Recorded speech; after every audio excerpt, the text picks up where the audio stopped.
एक पंडित जी रामायण कथा सुना रहे थे। लोग आते और आनंद विभोर होकर जाते। पंडित जी का नियम था, रोज कथा शुरू करने से पहले आइए हनुमान जी विराजिए कहकर हनुमान जी का आह्वान करते थे। फिर 1 घंटा प्रवचन करते थे। वकील साहब हर रोज कथा सुनने आते। वकील साहब के भक्ति भाव पर एक दिन तर्कशीलता हावी हो गई। उन्हें लगा कि महाराज रोज आइए हनुमंत जी विराजिए कहते हैं, तो क्या हनुमान जी सचमुच आते होंगे? अतः वकील साहब ने पंडित जी से पूछ ही डाला, महाराज जी आप रामायण की कथा बहुत अच्छी कहते हैं, हमें बड़ा रस आता है, परंतु आप जो गद्दी प्रतिदिन हनुमान जी को देते हैं उस पर क्या हनुमान जी सचमुच विराजते हैं? पंडित जी ने कहा, हाँ, ये मेरा व्यक्तिगत विश्वास है कि राम कथा हो रही हो तो हनुमान जी अवश्य पधारते हैं। वकील ने कहा, महाराज ऐसे बात नहीं बनेगी। हनुमान जी यहाँ आते हैं इसका कोई सबूत दीजिए। आपको साबित करके दिखाना चाहिए कि हनुमान जी आपकी कथा सुनने आते हैं। महाराज जी ने बहुत समझाया कि भैया आस्था को किसी सबूत की कसौटी पर नहीं कसना चाहिए। ये तो भक्त और भगवान के बीच का प्रेम रस है, व्यक्तिगत श्रद्धा का विषय है। आप कहो तो मैं प्रवचन करना बंद कर दूं या आप कथा में आना छोड़ दो।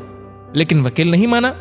वो कहता ही रहा कि आप कई दिनों से दावा करते आ रहे हैं, ये बात और स्थानों पर भी कहते होंगे। इसलिए महाराज आपको तो साबित करना होगा कि हनुमान जी कथा सुनने आते हैं। इस तरह दोनों के बीच वाद विवाद होता रहा। मौखिक संघर्ष बढ़ता चला गया। हार कर पंडित जी महाराज ने कहा, हनुमान जी है या नहीं उसका सबूत कल दिखाऊंगा। कल कथा शुरू हो तब प्रयोग करूंगा।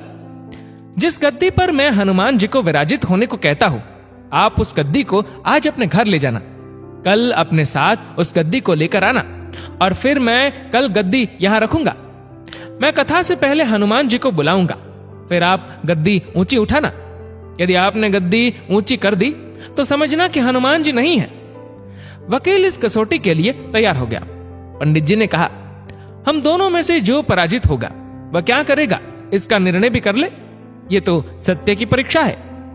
वकील ने कहा, मैं गद्दी ऊंची न कर सका तो वकालत छोड़कर आपसे दीक्षा ले लूंगा। आप पराजित हो गए तो क्या करेंगे? पंडित जी ने कहा, मैं कथा वाचन छोड़कर आपके ऑफिस का चपरासी बन जाऊंगा।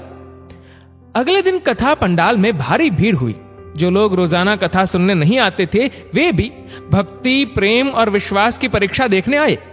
काफी भीड़ हो गई। पंडाल भर गया। श्रद्धा और विश्वास का प्रश्न जो था। पंडित जी महाराज और वकील साहब कथा पंडाल में पधारे। गद्दी रखी गई। पंडित जी ने सजल नेत्रों से मंगलाचरण किया और फिर बोले, आइए हनुमान जी विराजिए। ऐसा बोलते ही पंडित जी के नेत्र सजल हो उठे।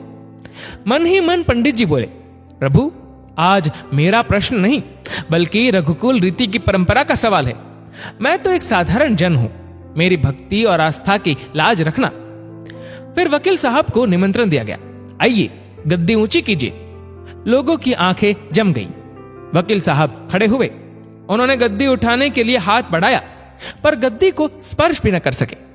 जो भी कारण रहा, उन्होंने 3 बार हाथ बढ़ाया किंतु तीनों बार असफल रहे। पंडित जी देख रहे थे। गद्दी को पकड़ना तो दूर, वकील साहब गद्दी को छू भी नहीं सके। तीनों बार वकील साहब पसीने से तरबतर हो गए। वकील साहब पंडित जी महाराज के चरणों में गिर पड़े और बोले, महाराज गद्दी उठाना तो दूर, मुझे नहीं मालूम कि क्यों मेरा हाथ भी गद्दी तक नहीं पहुंच पा रहा है, अतः मैं अपनी हार स्वीकार करता हूं। कहते हैं कि श्रद्धा और भक्ति के साथ की गई आराधना में बहुत शक्ति होती है। मानो तो देव नहीं तो पत्थर।